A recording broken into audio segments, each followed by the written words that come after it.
فريق عربي بداش بكاس العالم، وكل التوفيق حق منتخب الجزائري اكيد، مهما كنا كويتي ولا سعودي ولا اماراتي كلنا ويا دول عربيه ان شاء الله. منتخب عربي وحيد، اعتقد ان ربح سعدان له من الزاد ومن الخبره، والدليل انه نجح سابقا مع المنتخب الجزائري وتجدد النجاح بعد 24 سنه.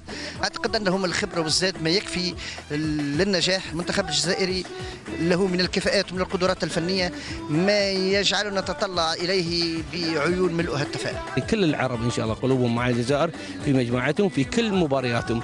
انا اذكر مره من المرات هناك تعاونوا الدول الغربيه الاوروبيه على الجزائر وخرجوها من مرحله الدور الاول. اعتقد المانيا والنمسا كانوا ادوا دور كبير في هذه المرحله. يبقى ان شاء الله نحن كلنا نتعاون مع الجزائر من اجل المونديال. الله يوفقهم ان شاء الله. والله المنتخب الجزائري بيكون المنتخب الوحيد اللي يمثل الدول العربيه، واتمنى له ان شاء الله التوفيق في مبارياته، واتمنى ان شاء الله واتوقع انه يصعد الدور الثاني. وانا بتصور انه رح يكون الحصان الاسود بالنسبه للعرب، كونه ادى تصفيات قويه وعنده محترفين جيدين. طبعا الجزائر انا بتصور من الفرق اللي ما رح تكون سهله بكاس العالم. اتمنى من كل قلبي انه يصل الى ما هو ابعد من دور ال16.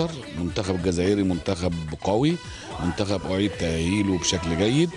الحكم عليه من خلال بطوله افريقيا ظلم، هيكون ظلم، لان اللاعبين طبعا بطوله تختلف، ده كاس عالم يختلف عن بطوله افريقيا، الاستعداد هيكون اوفر. اللاعبين كلهم تقريبا محترفين في الدوريات الاوروبيه.